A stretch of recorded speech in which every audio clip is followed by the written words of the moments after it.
We're talking about is called InTerraTree. It started in 2010 when I was living and working in West Africa. I went over to see different ways of being a responsible visitor in another country, and also how to do aid work that doesn't create dependency. So looking at models for creating self-sufficiency.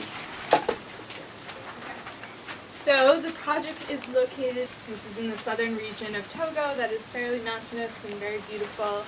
The project itself is going to be located right outside of the city, so kind of just after the urban and getting into the more rural areas. There's a great national forest nearby, a waterfall, and Palme itself is already an awesome tourist destination. So the land is yet to be purchased, but this is where it's going to be. So we've come up with our vision and mission statement, so the vision and the sharing of wealth and resources in a way that empowers people and creates autonomy and cross-cultural connectivity. So that's our broad overall vision for what we want sort of Earth to look like, and in particular in developing countries where aid is needed, but so often in foreign aid we see the case of foreign rich people coming in and basically just throwing money at people or throwing food at them, and it kind of gets a little bit, it's not sustainable and it doesn't really empower people, so that's quite a focus of this project.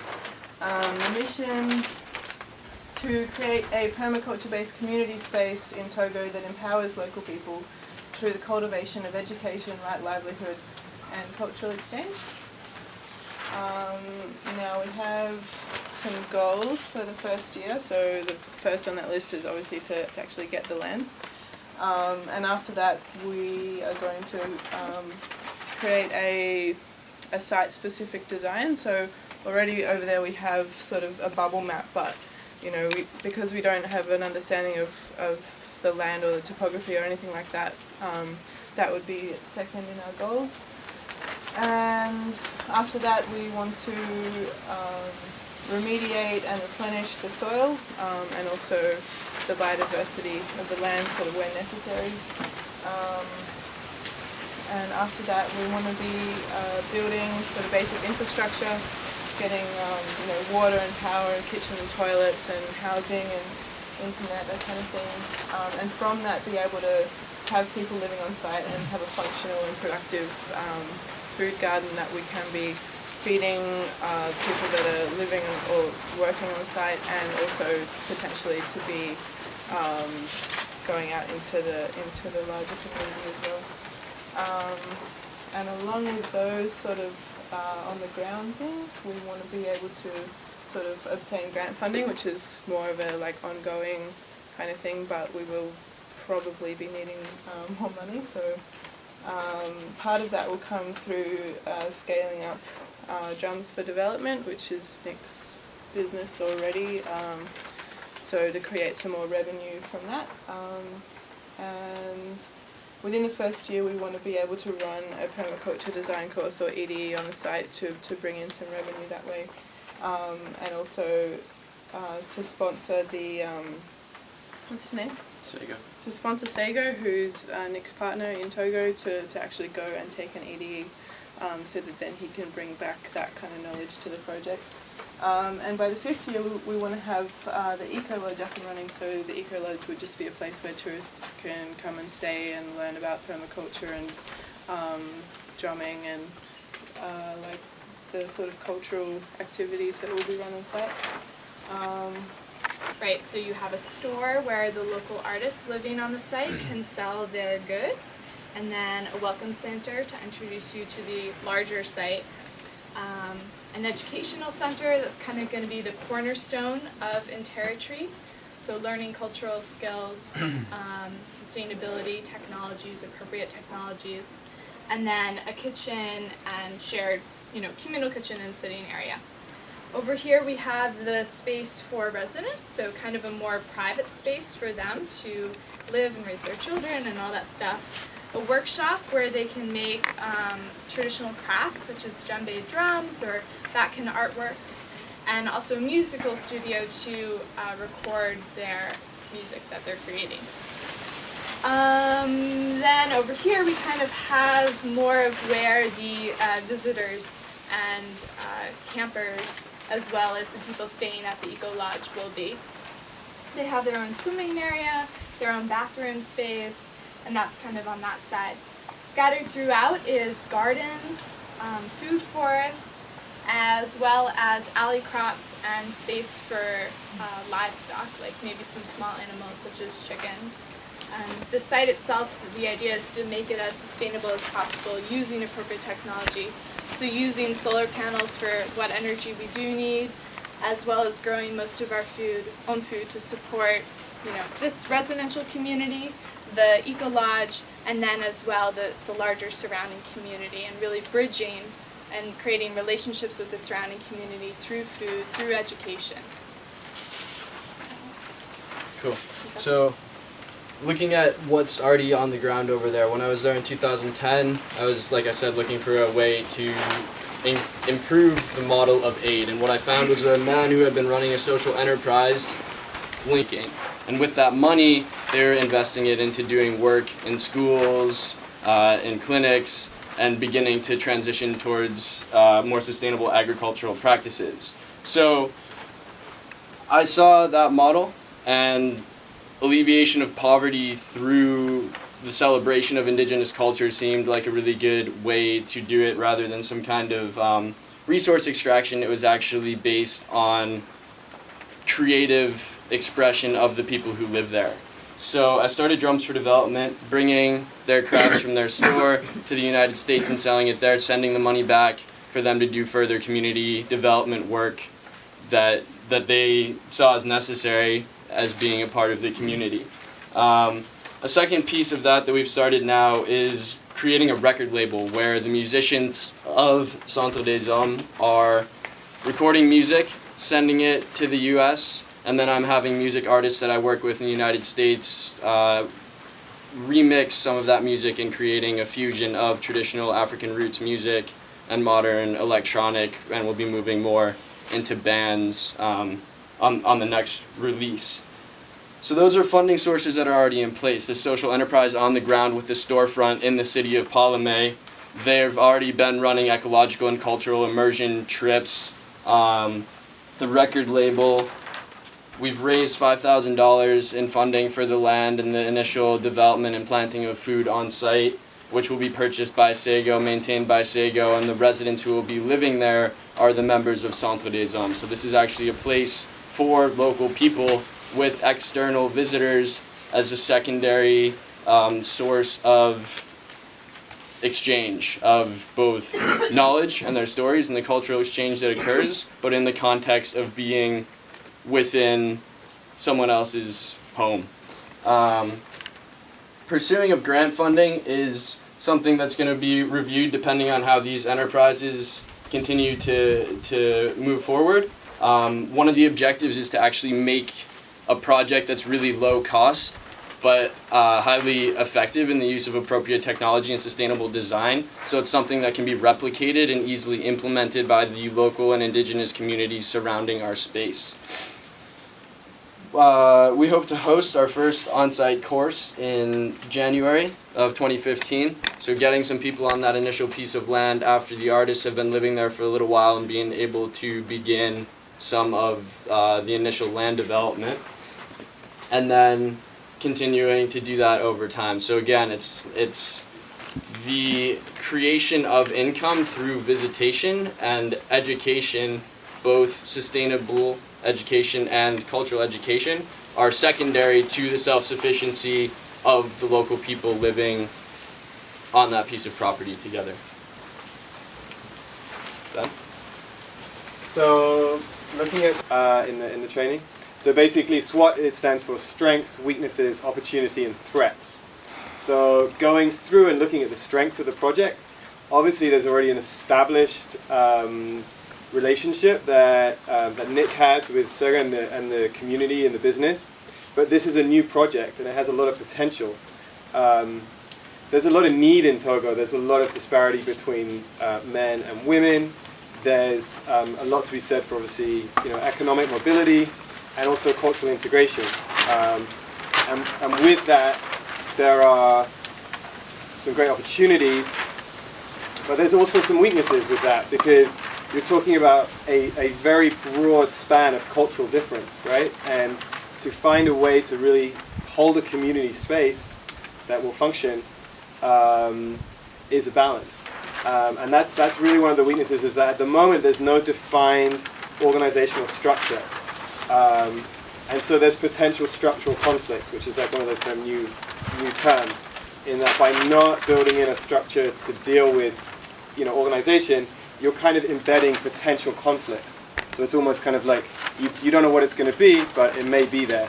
So the opportunity is to design an empowering model that addresses all of the cultural, logistical, and environmental challenges. And that's no small thing, but it's certainly an amazing opportunity. The threat to that is the cultural misunderstandings, the language, just the misgivings and the differences in expectations. And that's going to take a lot of mediation, and it's going to take a great deal of facilitation skills to have a holistic understanding about, is everyone on the same page, and what does that look like for each person that's going to be involved and invested, either financially or just physically or logistically or whatever. So that's kind of like step one. And then step two is choosing a system to work with. And since this is still kind of in the beginning stages, this is kind of theoretical, based on several models that seem to resonate and seem to work really well from the research that we did. The sociocratic organization. So as we saw in the last presentation, we have it kind of mapped out here. So you have the core council, which is the people that are most invested, whether that be, again, through whatever capital you want to decide on as important, whether that be financial or economic or spiritual, or just, from whatever perspective you want. You've got the community health and well-being and the spirit. So this is a group of people that identify with being able to hold that space. We have music and culture. So looking at the drum business, the cultural tours, all the pieces that are kind of already in place. So probably Sego would be, for example, the person that would head that up. We have water, we have food production, landscaping, financing, and marketing. And they, again, in that same model that we saw in the last group, they all feed into this core, but they're also connected, because at this point it's such a small group, most people are going to wear many hats. Nick's going to find himself in a position where he needs to be involved in a lot of these in the beginning, especially since this is probably a new model and not something that culturally is used. It's going to need some integration. So then we're looking at the ways in which we can have that integration. I really resonate, especially with a lot of the elements I've already seen within the tribal convergence model. The way of council, which is a model of relating, which really just has some presets around respect and around integration and making sure that everybody who's decided that they're invested in the community is heard in a way that's fair, in a way that honors them. The principles of consultation and consensus by individual guidance. And this was one of the conversations we were having about the spiritual element, and that's a very strong element within the culture. These models really call on, and it's interesting because this actually comes out of the Sirius community, at least initially, I don't know if they still use it now, but really calling in meditation and calling in prayer and calling in guidance in a very traditional way. A lot of Native American cultures use that, of really divining before sharing. And this idea that we're connecting to spirit before we bring that in, so we're getting out of the mind and we're more in the heart, which is definitely something that came up for us, of we don't want to go in there with these westernized models. We actually want to be really, really concise, but open. Talking stick sharing circles for conflict resolution and just general well-being. Spiritual medicine, spiritual and meditative circles, and communal meals. So really calling that in, I think here in Inan Itah, that's something that really holds this community together. It's a really strong part of the community glue, is the sharing of meals, and that's been proven 4 times or more a week in communal meals, and you've got solid community. Non-political process for electing community leaders. Again, this is another model. It has a whole set of protocols, really divine guidance, looking at what's the best will for the whole community, and hopefully that will bridge a lot of cultural differences, because everyone's just going to be asked to be in their heart space, and so it doesn't matter where you're from. Step 3 is adjust to what works best for the whole community. So it's this feedback, and I was really looking at the permaculture principles here and integrating the observe and interact, which is like David Holgan's principles.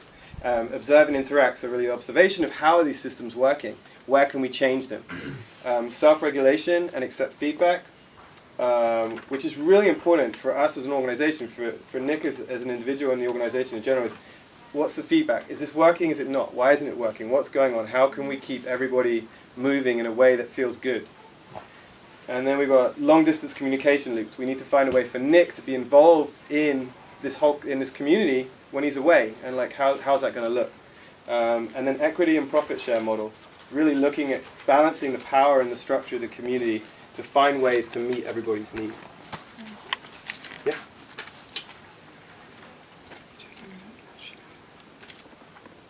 Okay, so I'm going to talk about entry and exit strategies for the community, and this is going to be for residency, because once we have the Ecovillage up and coming, it's going to kind of be like a hotel. Anybody, they're paying to be there, they can come and go. So it's kind of going to be a screening process. So the person that wants to be a part of it, or if somebody wants to invite somebody in to be a part of it, they're going to go through a screening process and kind of like go through a questionnaire, like why do you want to be a part of the community? What are your, you could do your own personal SWOT, so your skills, weaknesses, opportunities, and threats. What skills you have and what skills you want to develop. What you want to get out of it personally. Any ideas you have with what you want to do there or outreach to the local communities. And this is going to be reviewed by all of the current residences. And then afterwards, they're going to have a consensus about whether or not they want, if they think that person's the right match for the community. And then also something you want to bring into light there is like, what is your commitment? Like, how long do you want to be? Like, is it just like a year, 2 years, or is it like a permanent thing? Okay, and then that would lead us into our exit strategies. So we have a couple automatic exit strategies, and that would be like for any violence of any kind, physical, sexual, anything like that, theft, discrimination. And then other complete or exit strategies would be if you've completed your allotment of time and or that you've agreed upon for staying there, or you have to be relocated due to outside factors, not spirit. So just goodbye party.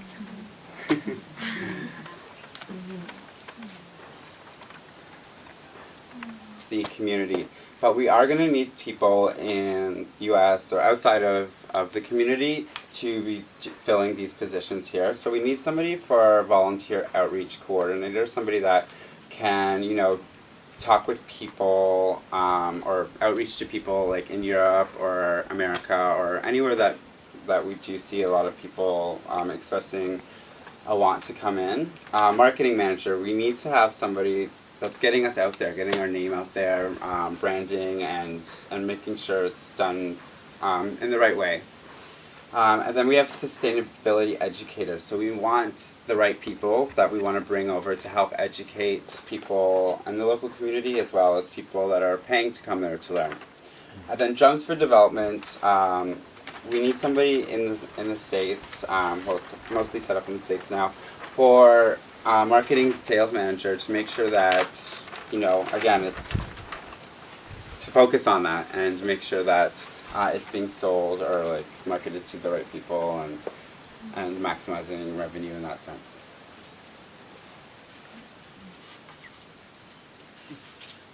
You guys have 2 minutes left. I don't know if you've been seeing her. Yeah. Okay. So just diving into potential partners a little bit, what's on the ground there is an existing nonprofit organization run by local artisans who have a strong commitment to increasing the resiliency of the local community. So they're the central pillar of everything that's happening, and empowering them to become more sustainable in terms of producing their own food, having their own energy, being able to produce their own shelters, and spreading more appropriate technology throughout the area is really the focus.